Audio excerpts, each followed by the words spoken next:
was getting off the train coming back from Oxford at Coventry Station, and I've got a little overnight bag thing, yeah? And I've got all my gear in it and my computer, and I've got my microphone so I can do my shows. And so it's a heavy bag. I was getting off. On the way I get off the train is I put it down on the platform first and then lean on it and walk out. This fella, I'm sure he was being nice. He's about 30. He said, "Oh, can I help you, sir?" When do you suddenly get called sir? When do you suddenly become old? I don't think I'm old. I said, no, I'm fine. I just need to rest that there while I jump out. And he went, "Oh, sorry, I didn't mean anything by it." I said, no, it's all right, it's all right. But that's what happens. I haven't got to the stage yet where people stand up on the train and offer me a seat. I think that's going to be a great advantage of having grey hair. But are you following what I'm trying to say here? When do we become old? And do we have to become old? And should we be treated like second-class citizens? I say no. Phil says, afternoon. Cliff Dixon, my previous job to this one was working on an agency for a major energy drinks company. I used to get all the international visits from head office because I covered central London, says Cliff Dixon. After great feedback, I asked the area manager when I was going to be taken on by the company direct, which we were told would happen if we did a great job. I was told it would never happen, as my age didn't fit the company profile. I left soon afterwards and have been working for their main competitor for nearly 4 years. Thank you for that. Thanks for being so honest. Let's have more examples of that, where you've been a victim of age discrimination. I had that. I haven't told you this. I applied for a job with the DWP. Boo, hiss the enemy. Department of Work and Pensions. The woman in the Dole office said, "Why don't you apply and get a job here?" She said, "You're articulate, you're obviously well educated." I said, "All right, then tell me how to do it." I went through this torturous, went on for about 3 months saga. You have to do an interview on the telephone, then you do one on a video, but you're talking to a bot, and then all these, the psycho tests and the rest of it. Pass. I didn't get the job. Well, I know why I didn't get the job. 2 reasons: either my age or my politics, because it's a civil service job. Because one of the women said to me, "Oh, what do you do? Do you still make a radio?" Because she knew who I kind of was. I said, "Oh, I've started doing podcasts." She went, "Oh, that's probably why you didn't get the job." I didn't get a job because of my political views and my age. Now that is wrong. Do you agree? Connor, you're doing a great job, John. No doubt about it. Well, I might be, Connor, but I ain't earning any money. Phil says music's terrible these days. Mass manufactured tripe. Yeah, when I was thinking about the Jam yesterday, you just can't believe it, can you? Phil says you should be on Talk Radio. Replace that god-awful Jeremy Kyle. I feel you were an early victim of woke cancellation, mate. Well, don't feel it. It's true. I was the first person to be cancelled by the radio industry. But Jeremy Kyle, I'll tell you something, he's a nice bloke. I really like him. I do. I don't like the show he's doing now because he should be doing what he was doing before. Jess's Confessions, that kind of stuff. That's what he's best at. So I don't really know how he's holding that down. I agree with you. Niven Casey, hi, John. Here's a pathway back. Front line of the Ukraine. Thank you. We don't have the troops, so most of the young won't do it. You're right. Did you see today they're beginning to talk about conscription? It's a good idea on the level of it will make Starmer look even more of a prick than he is, right? No way a kid's going to fight in Starmer's barmy army. Absolutely no way whatsoever. So it probably will be Dad's army, Niven. I could be Corporal Jones. I love that program, don't you? But I could see that happening. It'll be old ones. We're the only ones who want to defend our country anyway, aren't we? Our rights, our traditions, our culture, our history. I want to defend that. I don't want to go to the Ukraine and defend it for them. But you understand where I'm coming from. He's not going to get kids, the me generation. Anyway, they wouldn't want to use a rifle. They're too busy with their trigger finger on their mobile phones, aren't they? And I don't really want to turn this into an attack on the youth because I think they've been let down by our generation as well. But you can't have it all. You've got to have a bit of struggle. And anyway, going back to your point about Talk Radio, there's no chance of me getting a gig there. I've always told my eldest lad that any job beats no job. Yeah, I probably agree with that. The younger ones are still in school, and I've told them the same. Afternoon, John, says Chris Ashmore, one of my oldest friends. Clean shaven? Nope. What does that mean? I've shaved my beard off. I thought I looked smart. Chris, how would you know, you old hippie? James Lee, I love going to shows. Keep up the good work. Well, I am keeping up the good work, but I do need you to help me. Support me. $5 or upwards by going to www.buymeacoffee.com/John Gaunt. We are getting the numbers now. We are getting the adverts, as you've probably seen on YouTube, and we've also got them on our podcasts. But that brings a trickle of the money until you get a huge audience. So I still need your direct help. Buymeacoffee.com, John Gaunt. But I'm trying to do, I mean, I've always done this. I've never really worked for anyone. Even when I worked for the BBC, I was freelance. And when I worked for Talk Radio, I was Talk Sport, sorry, I was a freelancer as well. I've built my own, and the Sun, I built my own career. I've never had PAYE, which is probably why I'm in the shit now, because I didn't save any money. And then I got badly ill, as you know. And what I'm trying to say is, I've been a self-starter, and I'm doing it again. I'm not asking for medals or plaudits, but I don't see young people getting off their arse and doing that. I think they're so busy about their rights, they don't know their responsibilities. Maybe that's because the way they're taught in schools. So why are the over 50s treated with contempt by the media and employers? So the media, they portray us as idiots who don't know what we're doing. We could navigate to Cornwall before bloody motorways and before, what's it called? Google Maps. Like me and my dad, we used to write down the directions of where we're going on the back of a Kellogg's packet, the inside of a Kellogg's packet, and follow that and follow a map. Yes, I know it's easier now with Google, but we could do these things. But we're treated as, does he take sugar? So why are we treated like this? Because the people who are doing it are going to become old as well. Why doesn't society recognize our experience? Like that term boomer. Next time somebody calls me a boomer, I'm going to headbutt them. They'll soon see who's the boomer in the room then. I'm talking metaphorically, of course. But it's wrong, isn't it? It's wrong just to write off people. I've got a very good friend who I meet most days in my local cafe, Rosemary, and she told me off months and months ago because she was a head of a school, head teacher. And I said, oh, the headmistress is in. And she said, don't you call me a headmistress. She's very stern. She said, don't you call me a headmistress. That's sexist. I was a head teacher. And at first I thought, oh, what's she being that pernickety for? But then I saw it. It was a kind of institutionalized way of putting her down and her experience. She doesn't like to be called old either, or elderly, or an OAP. She hates that. Absolutely hates it. And as I've got a bit older, I've known her now for about a year and a half, I've begun to understand where she's coming from. This woman has got massive experience. She taught kids and looked after schools, special schools for people with neurodiversity, as we call it now. Used to be called autism and all that kind of stuff, or just bad lads. She knows about people. She knows about society. She's got a wealth of knowledge. All you have to do is stop, look, and listen. But many of us don't do that. Many of us just don't do that. And when we talk about free speech, everyone's got free speech apart from older people. Have you noticed that?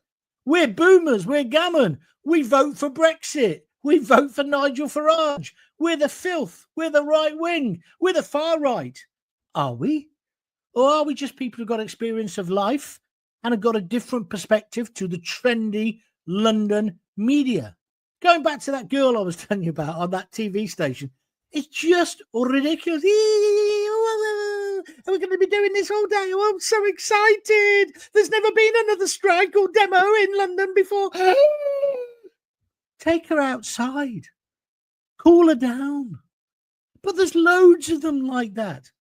And you listen to them on a radio station, and I'm not picking on talk radio, but, the talk genre. They've got no depth.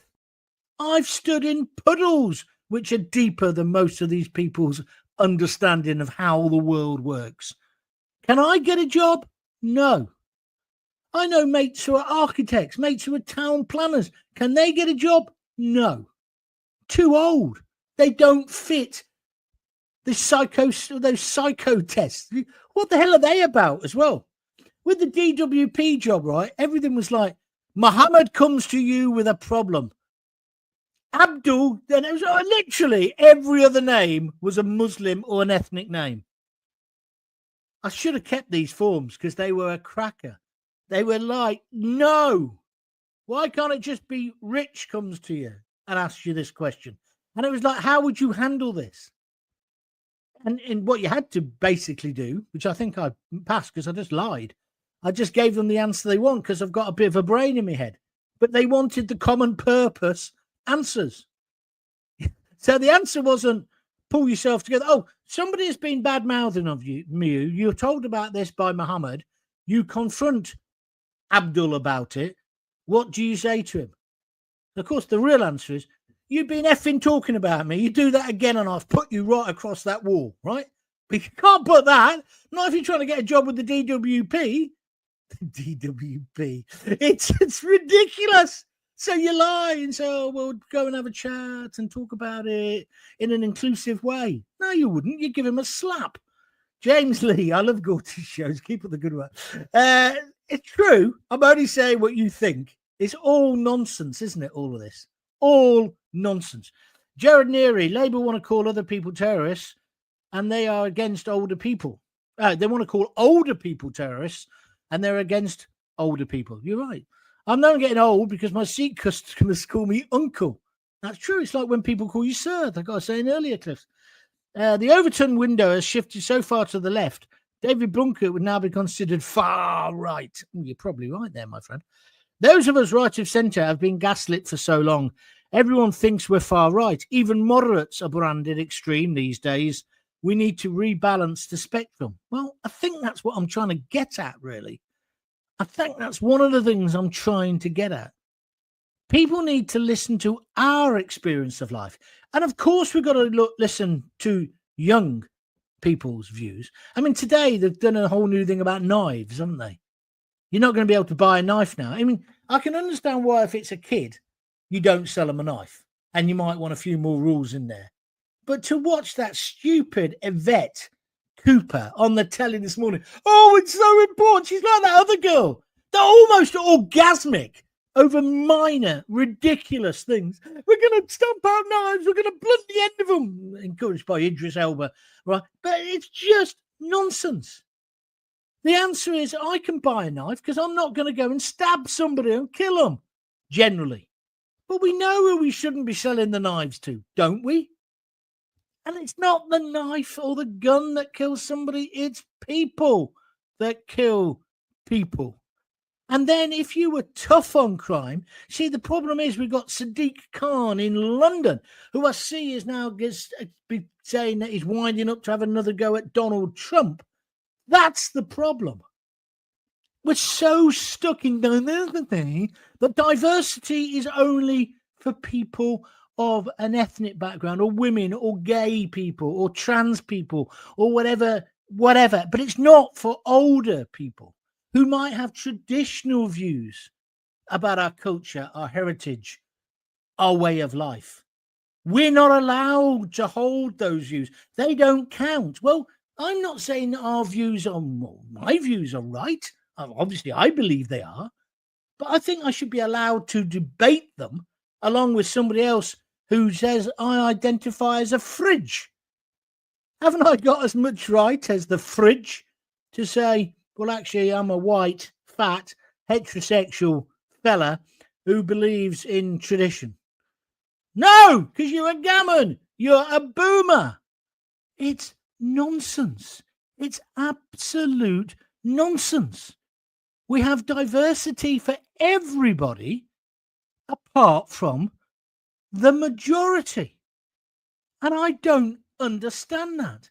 I don't want people who are identifying as fridges or think they're in the wrong body to be ostracized or pushed out of society. But I would like my view, my opinion, my attitudes to be taken Seriously. I've been watching a lot of these. People have been putting up Harry Enfield sketches and even Little Britain stuff and saying, oh, you'd never be able to do this anymore. And they're kind of right, aren't they? They're right. We have sacrificed our country and our culture on the so-called altar of diversity. And I'm all for it, really. I believe you should be able to be whatever you want to be. But I don't think you should be able to impose that on other people. And I certainly think it's age discrimination. That's got to stop. Equal rights for pensioners. Well, not just pensioners. No one's going to be a bloody pensioner. What's it now? 67 before you get a state pension. We'll all be dead, right? But do you see what I'm trying to say? I'm trying to say equality must be for everyone. When you watch those debates, I used to do those programs myself as publisher because maybe I should dye my hair like a lot of people in telly and pretend I'm younger than I am. But I used to do those programs on a Sunday morning. I wouldn't get invited on one of them now. I'm too old. Or if I did get invited, it's why I stopped doing a lot of that telly because I was just being invited on as the punch bag. I may as well have Lonsdale written down me because I didn't have the trendy views. And now it's not just trendy views, lefty views. There's a whole load of generation of trendy so-called right-wingers who think they know about the world. I can't believe it, what's happened. And so the debate is all their debate from their perspective. No house, no mortgage, no kids, probably gay, etc., etc. And it's just not good for society. Do you follow what I'm saying? Anybody else want to comment? I'm going to stop in a minute. I identified as a short-ass 51-year-old with bad eyesight, with one ear that doesn't work and a thinning head of hair. Thank you. Mickey says, Mark Twain once said, never argue with stupid people. And George Galloway uses this as well, because they'll drag you down to their level and beat you with their experience. That's all we seem to be doing now. The stupid people will rule the asylum. Well, they do. Because the stupid people are the ones who then made Doctor Who so woke. And it's failed. It's failed miserably. Don't get me wrong. The guy who reinvented Doctor Who, whose name escapes me now, but also wrote It's a Sin, which I thought was brilliant about the HIV, AIDS, gay crisis. I thought it was just tremendous telly, brilliant writing. He's a very talented guy. But he's gone one step too far with Doctor Who, hasn't he? Do we really need to talk about gender in that? Wasn't it better when it was just the Daleks and you hid behind the settee and the Cybermen? And I suppose, again, with Rick from the Jam dying, that was a simpler time, wasn't it? 3 of them in a band, just singing great songs, no arty-fartiness in the lyrics, straight to the point. That's entertainment. This is the modern world. Those songs down in the tube station at midnight, you see it, don't you? You see the whole thing. Maybe I've just got it wrong. The white heterosexual middle-aged man has no voice now in modern-day Britain, except on YouTube, perhaps. Well, I'm not sure about that, my friend. Judging by my figures, I'm trying. By the way, if you do like what I'm doing, please tell your friends. Please pass it on social media. Please also, as well, subscribe to my YouTube channel. Then you won't miss any of them. And if you can support me, that would be even better. Support me here, www.buymeacoffee.com/John Gaunt. Because I don't just want to talk about Starmer or kind of their politics, their agenda. I want to talk about things that affect me and you and ours and yours. Do you know what I'm trying to say? That's why I'm saying this thing about age. We've got to get out of it. We have got to get out of it. It is ludicrous that we have not got an inclusive society. Diversity is not our strength, because diversity isn't really diversity. It's a narrow road, right? Of do you believe in these things? And if you don't, then you will be sacrificed. You will be cancelled. Even people like J.K. Rowling, for daring to say what she says about trans, they've attempted to ostracize her. You would not get a commission on the BBC now, and not just the BBC, ITV as well, where you were saying something which was against the mainstream politically correct woke thing. I mean, I really like that show with the vicar in it and the guy who used to be in Robson Green. What's it called? Grantchester. But the new vicar, and it's set in 1950s, is an Asian guy. Now, I haven't actually got a problem with an Asian actor playing a traditional white part. I understand about that kind of casting. But they're playing him as an Asian character. Well, there wouldn't be an Asian vicar in those days. I remember when I was working on Emmerdale, they said, "Oh, we're going to have this new family in the village. They're two women who are living together." So I said, "What do you mean, two women living together?" So the producer said, "Yeah, two women, lesbians." I said, "So in which episode does the cottage get burnt down?" And I laughed. And a guy called Jimmy, who was a gay guy who worked on the show, he fell about on the floor because it was a funny line. They got to remember this is 20 odd years ago. And why are you saying that? That's a bit this and that. This was all before this woke stuff. And I said, because it's the truth. In the Yorkshire Dales, they would not accept two women having it off. They wouldn't. They'd burn the cottage down. Now, I know things have changed, but that was it was as if I'd just said, more tea, vicar. Do you understand what I'm trying to get at? I just find this ludicrous. Absolutely ludicrous. I've been enjoying the EastEnders thing, and the EastEnders changed over the years, and rightly so. And we need to see characters from ethnic minorities, and their views and their attitudes. I agree with all of that. But also, you do need to see people who've got a different attitude to life. And I just think the whole world of TV, it's just all false. What have we got here? Russell Davies and Stephen Moffat. That's right, Chris.